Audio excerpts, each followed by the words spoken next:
జగిత్యాల జిల్లా కొడిమ్యాల మండలం పూడూర్ గ్రామంలో మహాశివరాత్రి పర్వదిన వేడుకలు అత్యంత వైభవంగా భక్తి శ్రద్ధలతో జరిగాయి. గ్రామ శివారులోని శ్రీ శివభక్త మార్కండేయ, శ్రీ ఆంజనేయ మరియు శ్రీ వెంకటేశ్వర స్వామి దేవాలయాల సన్నిధానంలో ఆధ్యాత్మిక శోభ సంతరించుకుంది. శాస్త్రోక్తంగా అభిషేకాలు, అర్చనలు. మహాశివరాత్రిని పురస్కరించుకుని ఆలయ అర్చకుల ఆధ్వర్యంలో స్వామివార్లకు ప్రత్యేక పూజలు నిర్వహించారు.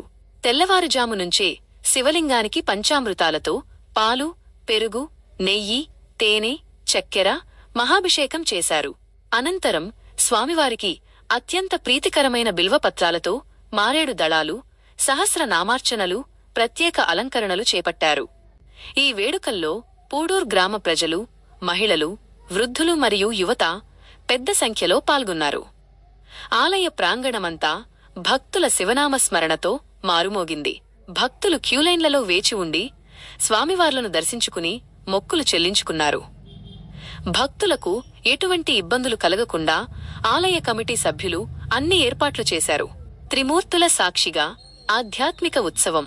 ఒకే ప్రాంగణంలో శివభక్త మార్కండేయ, ఆంజనేయ మరియు వెంకటేశ్వర స్వామి ఆలయాలు ఉండటంతో భక్తులు అందరూ దైవాలను దర్శించుకుని పునీతులయ్యారు. అర్చకులు భక్తులకు తీర్థ ప్రసాదాలు అందజేశారు. సాయంత్రం వేళలో భజన కార్యక్రమాలు, జాగరణ పూజలతో గ్రామంలో పండుగ వాతావరణం నెలకొంది.